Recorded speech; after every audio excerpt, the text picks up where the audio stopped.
কুমারে তাহার পড়াইত এক মৌলভী দিল্লি।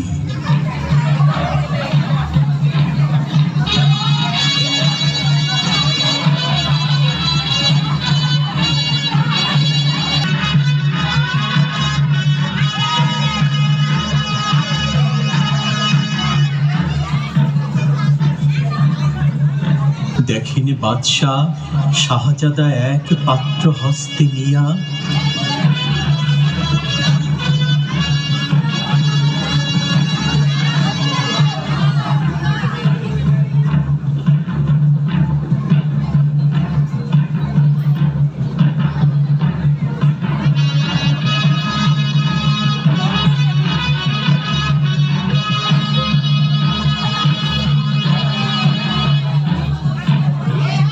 ঢালিতেছে বাড়ি গুরুর চরণে।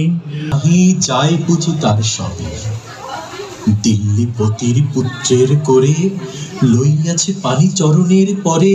স্পর্ধার কাজ হেন অপরাধ কে করেছে কোনো কালে, ভাবিতে ভাবিতে চিন্তার রেখা। দিল্লির পতি সে তো কোন ঝাড়, ভয় করি নাকো ধারি নাকো ধার। মনে আছে মোর বল, বাদশা শুধালে প্রাণের চেয়েও মান বড়, আমি বোঝাবো শাহানশাহ।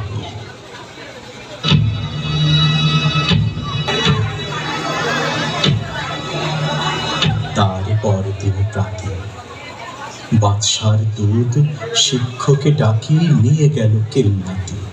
বাদশা কহেন, শুনুন জনাব তবে, পুত্র আমার আপনার কাছে সৌজন্য কি কিছু শিখিয়াছে? বরং শিখেছে বেয়াদবি আর গুরুজনে অবহেলা। নহিলে সেদিন দেখিলাম যাহা স্বয়ং সকাল বেলা। শিক্ষক কন, যাহাপানা আমি বুঝতে পারিনি হায়, কি কথা বলিতে আজকে আমায় ডেকেছেন নিরালায়। আমি দাঁড়িয়ে তফাতে, নিজ হাতে যবে চরণ আপনি করেন প্রক্ষালন।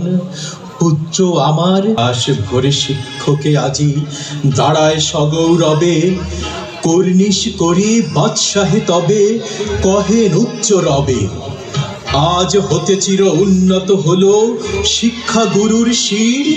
সত্যি তুমি মহানুদার বাদশা আলমগীর, সত্যি তুমি মহানুদার বাদশা আলমগীর, সত্যি তুমি মহানুদার বাদশা আলমগীর।